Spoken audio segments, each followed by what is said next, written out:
Interesting medical news tonight. Two new studies suggest there is a link between a person's blood type and the risk of getting COVID-19. There's also a potential connection to the severity of their health outcomes if they do get the virus.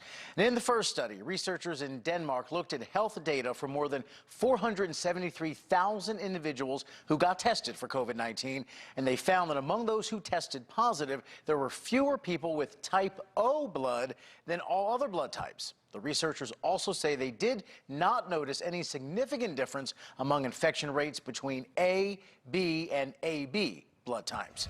In the second study, Canadian researchers concluded that people with A and AB blood types appear to show greater COVID-19 disease severity than people with O and B blood types. The researchers examined 95 critically ill patients hospitalized in Vancouver and found that those with A and AB blood were more likely to require mechanical ventilation and more likely to require dialysis for kidney failure and remained in intensive care units for a longer average time. Now, both studies were published in the medical journal Blood Advances. Joining us now to talk more about the relationship between COVID-19 and blood types is Dr. Amesh Adalja. Doctor is with us now. He's an infectious disease physician and a senior scholar at the Johns Hopkins University Center for Health Security. He's board certified in internal medicine, emergency medicine, infectious diseases, and critical care medicine. His work focuses on pandemic policy, emerging infections, and also preventing bioterrorism. Doctor, thank you for joining us. Let's start with this news today. How much do we make of this connection between the severity of infections and blood types? Well, what we're seeing now is converging evidence. This is now multiple studies that have shown type O blood tends to be less likely to have severe disease and maybe less likely to be infected. It's not ironclad. This is all what we call retrospective, looking back at cases and seeing what type of blood they had. What we need to do is understand the mechanism. Why is type O blood coming up in all of these signals? And follow people that have type O blood and see, do they get infected? Kind of do what we call a cohort study and follow them forward. So what I would say is that this is intriguing. It needs more study. It is something that can't be dismissed. It looks like there is a real signal here, especially with this converging evidence, including genetic evidence from a New England Journal study that came out earlier this year showing that chromosomes that contain genes for the ABO blood type also are implicated. So this likely has some explanatory value for why some people get severe illness and why others do not. What do you make of the differences in hospitalizations and outcomes based on the blood type?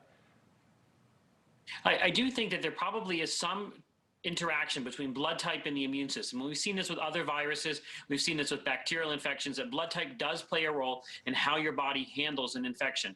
And if your inflammatory response gets set off very high, which is what we're seeing in a lot of COVID patients, that may be what puts you in the hospital, what lands you on dialysis, what lands you on a mechanical ventilator. So there is likely some nuanced difference between the immune system of people with certain blood types and other blood types. And it may just be that blood type is a marker for that difference in the immune system. We have to figure out exactly what the biological mechanism is. We know that blood types that induces certain types of antibodies. People with type O blood have antibodies against type A and type B. Does that protect you from infection or protect your immune system from going into overdrive?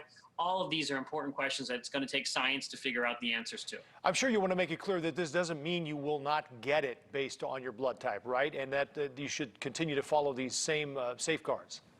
Right. This doesn't make you impervious. If you have type O blood, and I'm somebody that has type O blood, that doesn't make you impervious to infection. You still should take care to not overtly expose yourself, to think about if you've got symptoms, could this be COVID, and to follow the standard social distancing and public health practices we put in place for everybody. Doctor, I'd like to ask you a separate question while we have you. Today we had the highest daily number of new cases in almost exactly 3 months. What do you make of that? This is to be expected. We know that there are many places where they don't have the ability to keep control of these cases. People are getting lax. There are people that have gotten quarantine fatigue, and we're seeing social interaction, which biologically speaking is always going to lead to new cases. What we're worried about is certain places in the Midwest, like Wisconsin, where they're having to open field hospitals, or North Dakota, where ICU capacity is really compromised. But this is what we're going to see. So long as people continue to behave as if we're not in a pandemic and don't take the common sense measures of face coverings, of trying to social distance, of avoiding crowded places, we're going to see these cases continue to go up, especially as it gets colder and people cannot do things outdoors. And we know that transmission efficiency is increased when you're inside. Dr. Adalja, thank you very much for your time. We appreciate it. Thank you. If you'd like more information on this, we have both of those studies on the blood types available for you. We've put links on our website and also on our free smartphone app.